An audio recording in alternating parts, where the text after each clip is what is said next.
హైదరాబాద్లో సెటిబల్జీల్ని ఓసీల్లో కలిపేయడం జరిగింది. జీవో 16 కూడా అమలు చేయకుండా ఆ రోజున అక్కడ సెటిబల్జీల్ని ఓసీల్లో కలిపినప్పుడు మీరా కుమార్ గారు అవి కూడా కోర్టులోకి వెళ్ళి ఎన్నో పోరాటాలు చేశారు. తర్వాత నేను కూడా వస్తానని చెప్పి 2-3 సందర్భాల్లో వెళ్ళాను. వెళ్ళి అక్కడ ఎలక్షన్ టైంలో కూడా వెళ్ళి ఓటు వేయొద్దని కూడా చెప్పాను గద్దె ముఖ్యమంత్రికి. అయితే మొన్న విషయం కూడా నేను ప్రస్తావించినప్పుడు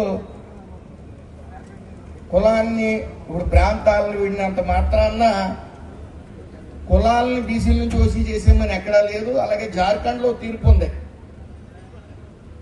ప్రాంతాలు విడిపోయినా బీసీ ఓసీ అవరు అని చెప్పి క్లియర్గా జడ్జిమెంట్ ఉంది. మరి ఆ రోజున కులానికి సెటిబల్జీ కులానికి కేవలం సెటిలర్స్ అంటే వాళ్ళ మూలాలన్నీ ఇక్కడే ఉన్నాయి, కానీ తరతరాల నుంచి వాళ్ళు అక్కడ ఉన్నారు. ఎంతో మంది భవిష్యత్తు నాశనం అయిపోయింది ఓసీల్లో చేరటం వల్ల. ఆ ఉక్రోషంతో అతన్ని సన్నాసాన్ని తిట్టానని కేసీఆర్ని అనేక ట్రోల్స్ చేశారు. హైదరాబాద్ వస్తే ఏదో కోస్తా అన్నారు, నేను వెంటనే వెళ్ళాను. అవన్నీ తాటాకి చెప్పులు ఇవన్నీ చూసే ఉంటాం. అయితే తర్వాత బీసీ కమిషన్ దగ్గరికి మీరా కుమార్ గారు నేను వెళ్ళాం.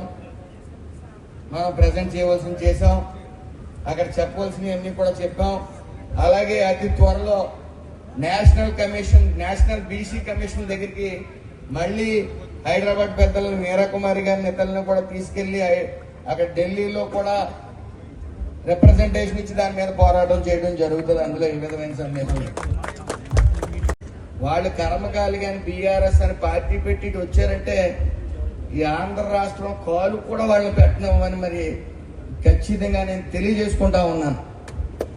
వాళ్ళు బీఆర్ఎస్ పెట్టినా ఏం పెట్టినా తీవ్ర అన్యాయం ఈ సెటిబల్జీలకు చేశారు. కాబట్టి ఆ గెద్దముక్కు పంతులు కానీ వాళ్ళ తనయుడు కానీ ఎవరు వచ్చినా సరే ఆంధ్ర రాష్ట్రంలో తరిమేస్తామని మాత్రం ఖచ్చితంగా తెలియజేసుకుంటూ